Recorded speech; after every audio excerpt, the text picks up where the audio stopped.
He said yes to forever, then his family said choose. Now he is questioning everything we built together.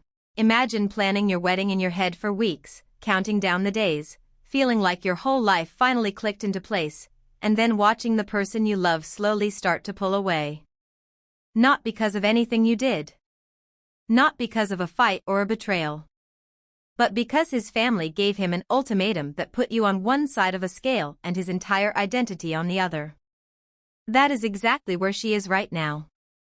And I have been sitting with this story for a while because it is one of the most emotionally complicated situations I have ever read.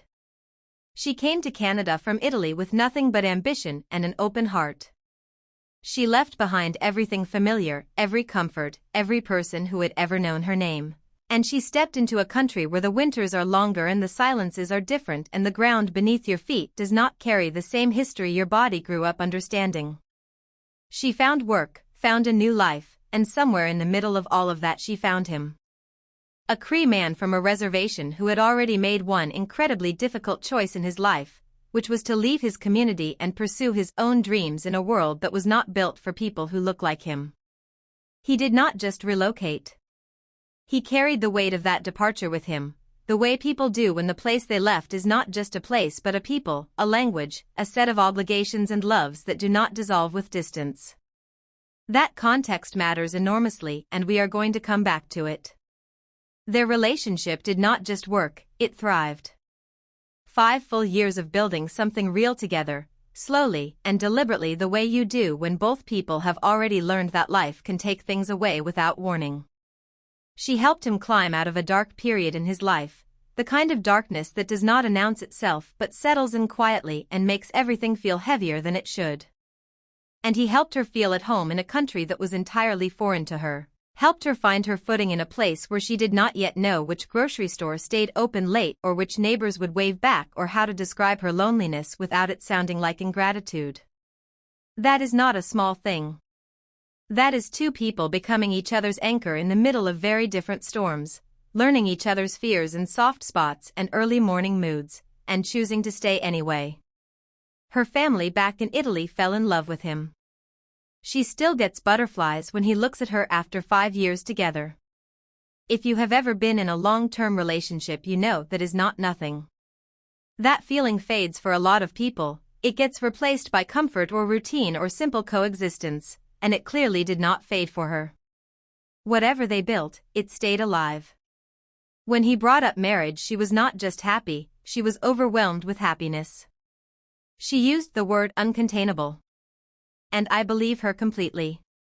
Because everything she describes about this relationship sounds like the kind of love people spend their whole lives searching for and not everyone finds. The kind where you stop rehearsing what you are going to say before you say it. The kind where being in the same room is enough. And then he called his family. His mother and the rest of them did not just express concern. They did not sit down and have a hard conversation about culture and tradition, did not ask questions or share fears or try to understand the woman their son had chosen to spend his life with. They came in swinging, without hesitation, without any apparent interest in nuance or relationship or the 5 years of evidence that this was a real and lasting love. They told him marrying an Italian woman would irremediably ruin their efforts to keep their traditions alive. They used the word stain to describe what his future children's blood would be. And they told him to choose. Her or them.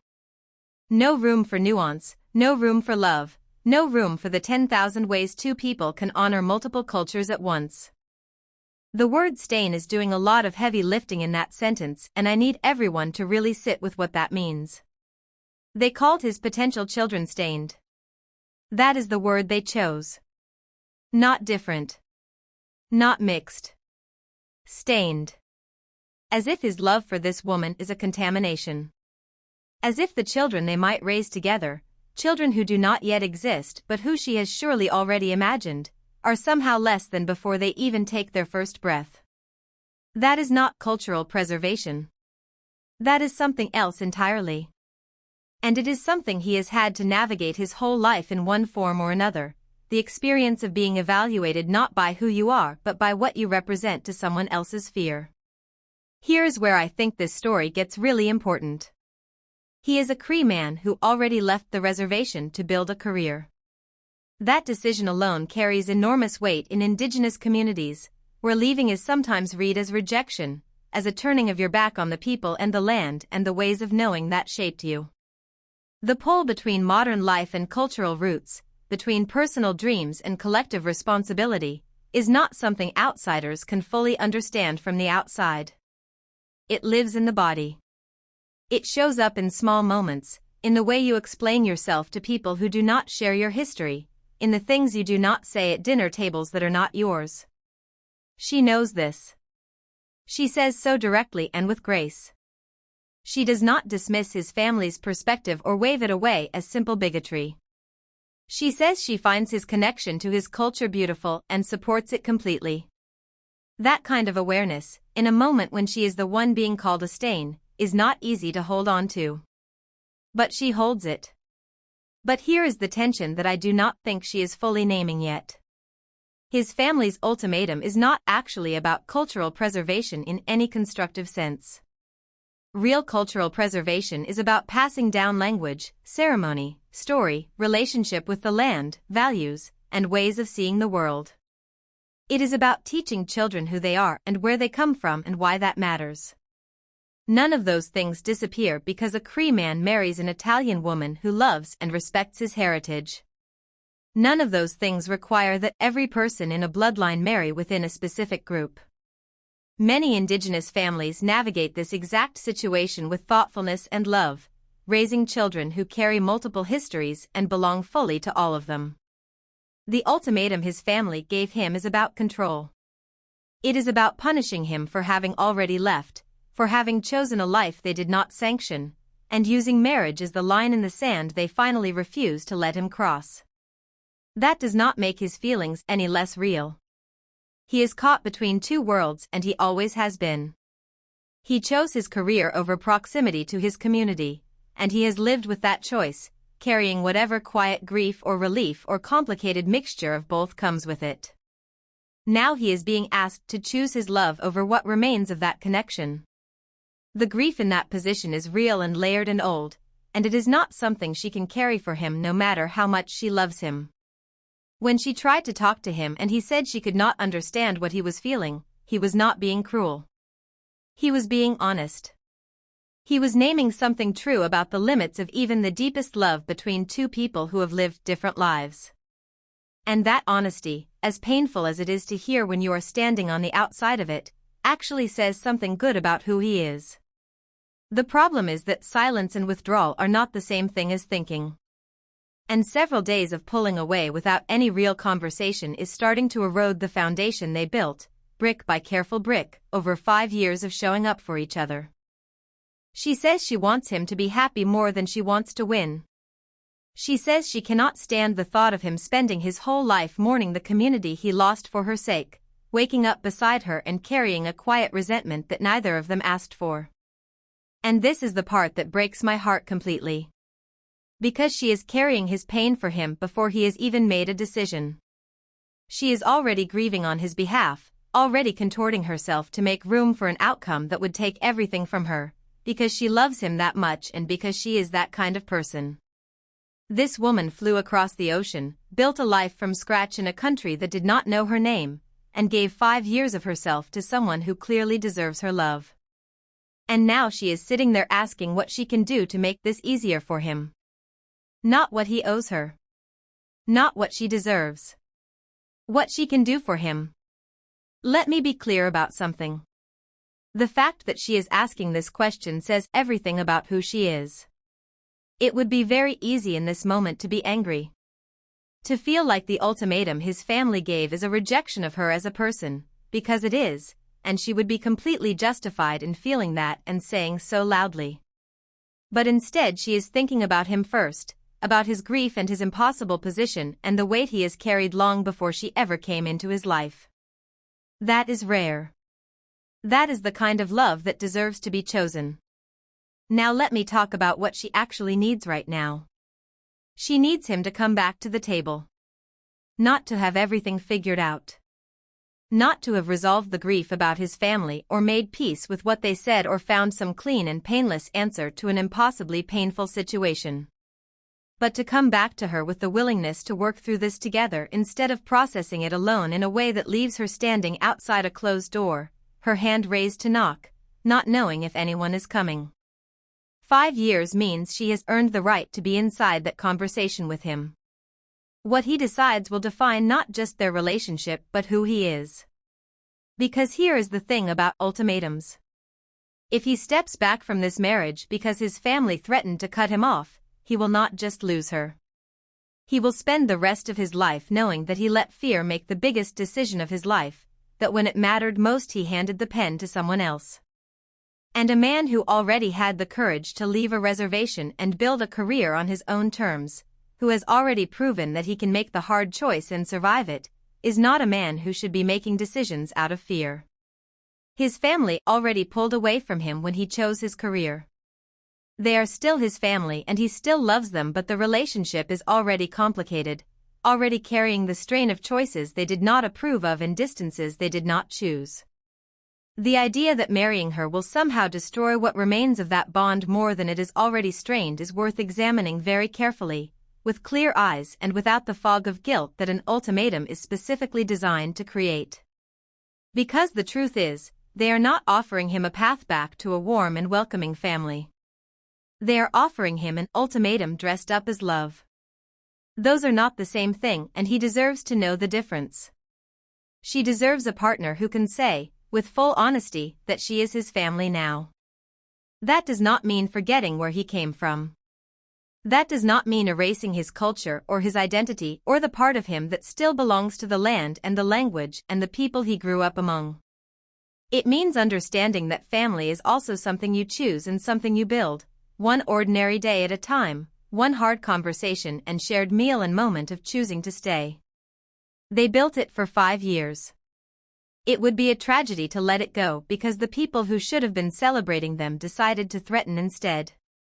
My parents offered $150,000 for our house and my husband wants. She and her husband are trying to buy a house in the Bay Area, which if you have ever looked at Bay Area real estate prices, you already know is one of the most expensive housing markets on earth. The kind of market where a modest 3-bedroom in a decent school district can run you well over $1 million before you have even thought about closing costs or inspections or the quiet dread of property taxes. Her parents stepped up in an enormous way and offered $150,000 toward the down payment. That is a life-changing amount of money. That is years of disciplined saving compressed into a single act of generosity, handed over freely, because they love their daughter and they want her to have stability and roots and a place that belongs to her. Her mother made one request. She wanted some kind of legal documentation to ensure that if something were to happen to the marriage, the money would stay with their daughter. That is it. That is the full scope of what they asked for. Not control over the house. Not veto power over decisions. Not a seat at the table of their marriage. Not monthly check-ins or updates or conditions tied to behavior. Just a legal document that protects an enormous financial gift given to their child. A piece of paper that says this money came from us, it was meant for her, and if the worst happens, it goes back to her. Her husband got quiet when her mother mentioned it. And then he said that asking for a postnup was insulting. That it meant they did not trust him.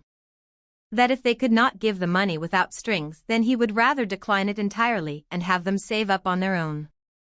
I need everyone to take a breath here because there is a lot to unpack. First of all, a postnuptial agreement protecting a gift of this size is not remotely unusual. Estate attorneys and financial advisors recommend this kind of documentation regularly when large sums of money are transferred from one family to another, especially in high cost of living areas where the stakes are enormous. It is not an insult. It is a legal instrument. Banks attach conditions to far smaller amounts of money every single day, and nobody calls a bank insulting for doing so. Grandparents set up trust funds with conditions. Foundations attach stipulations to grants. Employers put intellectual property agreements in front of you before you have touched a single line of code. The entire financial and legal world runs on documented agreements, and not one of those agreements means the parties involved hate each other. Second, and I think this is the part that really matters, his reaction reveals something important. When someone responds to a reasonable request for documentation with the word insulting, what they are actually communicating is that they believe their word should be enough. That their character should be trusted without any formal protection in place. And I understand that impulse on a human level. Nobody likes feeling like they are viewed with suspicion by their in-laws. Nobody wants to sit across a table from the people who raised their spouse and feel like they are being evaluated, like their integrity is being quietly questioned, like all the years of showing up and loving their partner count for nothing the moment money enters the room. But here is the thing. Her parents are not suspicious of him because they are irrational or cruel. Her parents watched her aunt go through something that clearly left a mark on the entire family. They have seen what happens when a marriage ends and money that was intended as a gift to a daughter ends up being contested or divided or simply lost inside a settlement that nobody saw coming. They have probably sat with her aunt during the worst of it. They have probably watched someone they love try to rebuild from zero after a life they thought was solid turned out not to be. They are not inventing scenarios out of thin air. They are responding to lived experience inside their own family, the kind of experience that rewires how you think about protecting the people you love. That is not distrust. That is love in the form of caution. She also mentions she has been reading a book about a woman whose husband of 20 years left without warning and became someone she did not recognize. She brings this up in a way that feels almost apologetic, like she is not sure she is allowed to be thinking about this, like acknowledging that marriages sometimes fail is itself a form of disloyalty. But the fact that this book resonated with her is actually important information about where her own head is. She is not catastrophizing. She is not projecting. On some level she understands that people change and circumstances change and that love, real love, also includes protecting yourself and protecting the people who sacrifice to support you. Now let us talk about his choice of response. He did not say, "I feel hurt by this and I want to talk through it." He did not say, "I understand why they want this but it stings and I need a moment to sit with it before I can respond clearly." He did not lower his voice and admit that the request caught him off guard in a way he was not prepared for. He went straight to, "Decline it. Turn down $150,000. Save up yourselves." And in the Bay Area. In a market where even dual-income households with good salaries spend years treading water before they can afford a down payment. In a market where that $150,000 is not a cushion, it is the difference between owning and not owning for the foreseeable future. Let that land. That is not a proportionate response. That is a man who is so determined to win this particular argument that he is willing to cost his own family a life-changing financial advantage just to prove a point. And I want to be careful here because I am not saying he is a bad person. But that response should be noted. The speed of it. The certainty of it. The way he moved from feeling hurt to drawing a hard line without any apparent pause in between. That is worth sitting with. Her brother says siding with her parents will cause problems in the marriage. Her sister says do what her parents ask because it is their money. Both of them are looking at this from the outside. Neither of them is wrong exactly, but neither of them is asking the most important question. The most important question is this. Why is a reasonable and standard legal protection being treated as evidence of disrespect? Because if the answer to that question is, because I need to feel completely trusted and any formal documentation makes me feel otherwise, then that is something worth examining before signing a mortgage together. Financial agreements in marriage are not just about who trusts who.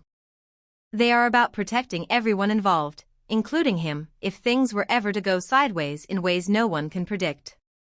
A postnut protecting her inheritance does not expose him to any harm. It does not strip him of anything. It simply draws a clear line around money that was never his to begin with. The fact that this feels like an attack to him is worth understanding before they are sharing 30 years of financial decisions. This is not her being naive. This is not him being too sensitive in a vacuum. This is two people with different frameworks for what trust looks like coming into conflict over a very high-stakes decision.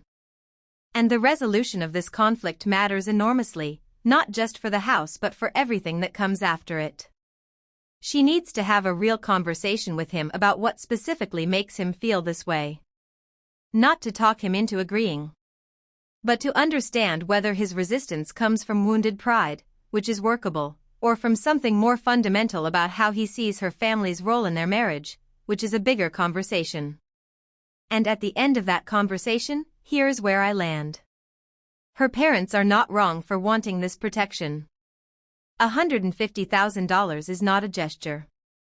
It is a commitment. And commitments of that size come with the right to ask for documentation.